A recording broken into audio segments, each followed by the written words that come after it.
Bom dia, meus amados, a graça e a paz do Senhor. Eu sou o pastor Rômulo Pereira, da Igreja Batista Palavra da Graça, e hoje nós vamos estudar o Evangelho segundo João, capítulo 18, verso 36, que diz: Disse Jesus, o meu reino não é deste mundo. Se fosse, os meus servos lutariam para impedir que os judeus me prendessem. Mas agora o meu reino não é daqui. Bom, queridos, então Jesus aqui continua respondendo ao interrogatório de Pilatos.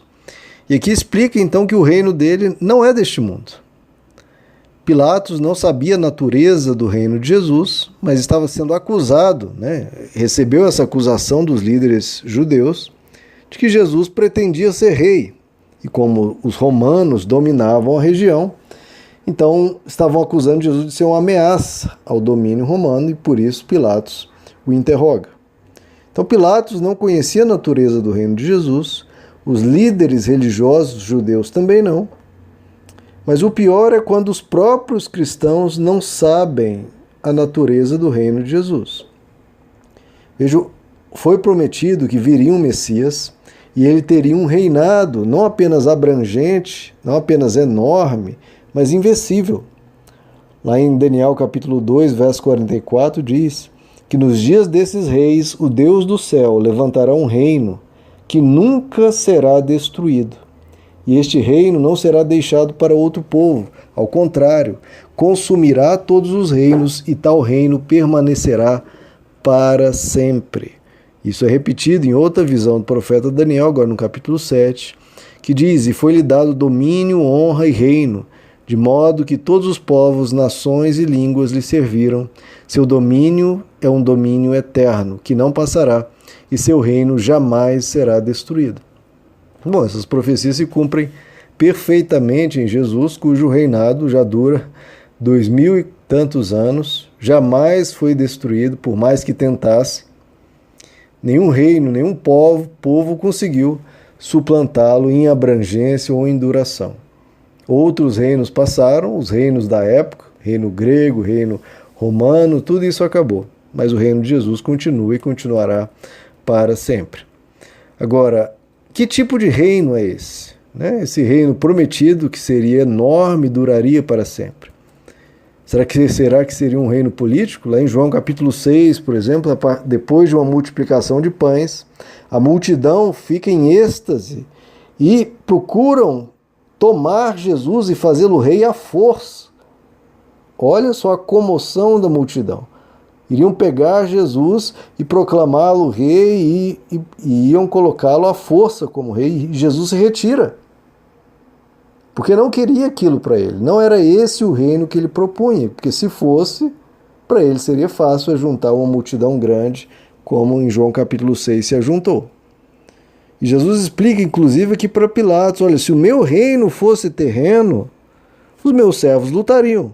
Eu lutaria, eu organizaria tropas, eu jamais fiz isso.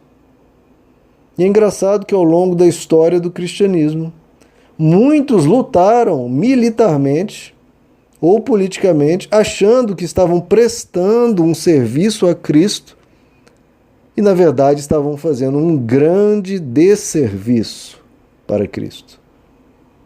Tudo o que você tenta fazer, mesmo sendo para Jesus, mas se faz fora do espírito do Evangelho, contra os ensinamentos de Jesus, você vai fazer um desserviço. Vai prejudicar o nome de Jesus, vai manchar o nome de Jesus. Não, mas eu estou fazendo por Jesus. Sim, mas está fazendo contra o que Jesus ensinou, então só vai manchar o nome dele. O reino dele não é deste mundo. Tentaram fazer Jesus rei à força. E muitas vezes os cristãos tentam fazer Jesus rei à força de algum país, de alguma população, e não é assim. O reino dele não é dessa natureza. Lá em João capítulo 2 nós vimos que gregos vieram e quiseram se encontrar com Jesus. Alguns historiadores dizem que, na história, na tradição cristã, dizem que esses gregos haviam sido enviados pelo rei de Edessa, uma cidade muito próspera, uma cidade grega muito próspera, haviam sido enviados para chamar Jesus para viver em Edessa, onde ele seria protegido e faria parte da corte do rei e ganharia um grande poder político, lecionando, ensinando poder político, poder religioso, etc. Teria uma vida boa e morreria na mais tenra idade, em idade avançada. Mas Jesus de novo recusou. Recusou ser rei dos judeus em João capítulo 6, recusou ser rei dos gregos em João capítulo 12, de novo, porque o reino dele não é deste mundo. Em Lucas capítulo 12, quiseram dar um poder jurídico para ele. Foram consultar Jesus num conflito, né, de herança e pediram para Jesus exercer um poder de um juiz. Imagina se Jesus atendesse aquele pedido. Daqui a pouco havia brigas familiares, brigas judiciais, questões penais, todas indo até Jesus. Mas Jesus diz: quem me pôs por juiz entre vós? Quem me pôs por juiz? Quem me pôs por rei? Eu não quero nada disso, não é esse tipo de poder qual consiste o reino de Jesus. E logo então Jesus, em vez de assumir uma posição de juiz, ele simplesmente prega, fala: tomem cuidado com a ganância, porque a vida de um homem não consiste na abundância de bens que possui. Tudo que a maioria das igrejas hoje jamais quer ouvir. A vida de um homem não consiste na abundância de bens que possui. E aí Jesus conta uma parábola do rico louco que acumula riquezas imensas e depois pedem-lhe a alma e diz: louco, você acumulou tudo isso e isso vai ficar para outro. Então veja, Jesus recusando sempre os poderes do mundo. E quando então os fariseus perguntam, dize-nos claramente, querendo saber sobre o reino de Deus, aí Jesus diz: o reino de Deus não vem com visível aparência. Então prestem atenção, o reino de Deus não vem com visível aparência. Nem dirão: aqui está o reino de Deus, ou ali está o reino de Deus, ou esse país, ou essa cidade se tornou reino de Cristo, se tornou essa cidade de Cristo. Não. Jesus diz: o reino de Deus está dentro em vós. É aí que Jesus quer reinar. Às vezes as pessoas querem fazer uma cidade de Cristo, um estado de Cristo, um país de Cristo, mas e o coração dela? O reino de Deus está dentro em vós. É no coração que Jesus quer reinar. É ali que ele quer ser o Senhor da consciência, do coração das pessoas. Jesus nunca acumulou, nunca, qualquer tipo de poder humano. Não tinha poder militar, não tinha poder político, nem jamais fundou nenhuma instituição, nenhuma. Não construiu sequer uma casa para se reunir com as pessoas. A natureza do reino de Cristo não é terrena, não é via Estado, via governo ou via instituição qualquer. O reino dele se dá dentro do ser humano. O reino dele é quando o coração de um indivíduo dá razão aos princípios do Evangelho. É quando o coração vive, pratica e exerce o amor. Ali está o reino de Deus. É quando o indivíduo, aquela pessoa, produz os frutos do Espírito Santo. Amor, amabilidade, alegria, bondade, fidelidade, mansidão, domínio próprio, paz, paciência. Quando está se produzindo isso, é o reino de Deus agindo na pessoa. É aquela pessoa que tem uma mente transformada para experimentar a boa, perfeita e agradável vontade de Deus. Que é o que não se vê. A maioria das pessoas querem bens, posses materiais. Não é uma mente transformada, é a mente de qualquer ser humano normal. A mente transformada tem valores outros, tem princípios profundos, enxerga a vida numa outra dimensão. É uma pessoa que quer caminhar na bondade, quer crescer em virtudes, quer servir a Deus. Ora, está dito claramente lá em Romanos capítulo 14, o reino de Deus não é comida nem bebida, não é riquezas, mas sim justiça, paz e alegria no Espírito Santo. Porque quem serve a Cristo aí sim é agradável a Deus. Então, o reino de Deus, queridos, é desses princípios.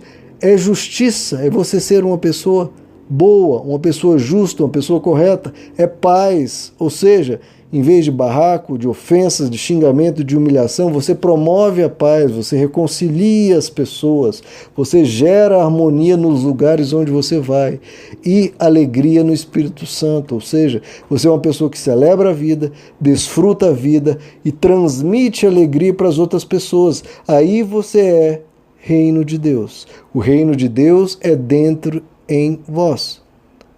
Pessoas querem o poder do Estado nas mãos de Cristo, querem poder militar nas mãos de Cristo, coisas que ele recusou várias vezes, nunca quis. O que ele quer é promover os frutos do Espírito Santo dentro do coração humano.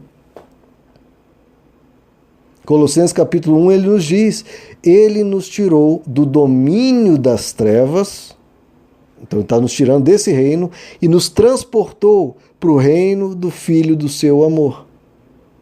Ele nos tira de um reino, reino ruim, de perversidade, de maledicência, de calúnia, de falta de compaixão e misericórdia, e nos leva para o reino do Filho do seu amor. Então, é bem claro, o reino dele não é externo, o reino dele é espiritual e interno. O historiador cristão Eusébio, lá do século IV, diz no seu livro, um livro clássico, História Eclesiástica, História da Igreja, diz que os parentes de Jesus foram levados diante de um dos mais cruéis imperadores romanos, o imperador Domiciano, que estava realizando uma grande perseguição, uma grande matança contra os cristãos.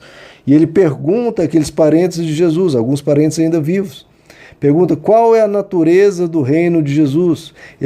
Esses cristãos querem poder político, querem tirar o poder dos romanos, o que é? E eles responderam, o reino de Cristo não é deste mundo, nem de natureza terrena alguma. O reino de Cristo é celestial, é angelical e só vai se manifestar completamente no fim dos tempos. Quem dera, queridos, nós recuperarmos a mentalidade cristã. Porque nesse ano de 2018, eu tenho vergonha, porque os cristãos, que se dizem cristãos, provavelmente divulgaram muito mais mensagens de Bolsonaro, ou de Haddad, ou de Lula, ou do político que seja, Ciro, político da preferência, divulgaram muito mais mensagens, compartilharam muito mais áudios, vídeos, imagens desses indivíduos, desses reinos terrenos, do que provavelmente divulgaram mensagens de Cristo. Então, nós temos que nos examinar. Qual reino que realmente transforma o ser humano? Qual reino que realmente tem significado eterno e profundo e transforma a alma do indivíduo? Então, divulgue o reino de Deus. E o reino de Deus se dá dentro em vós.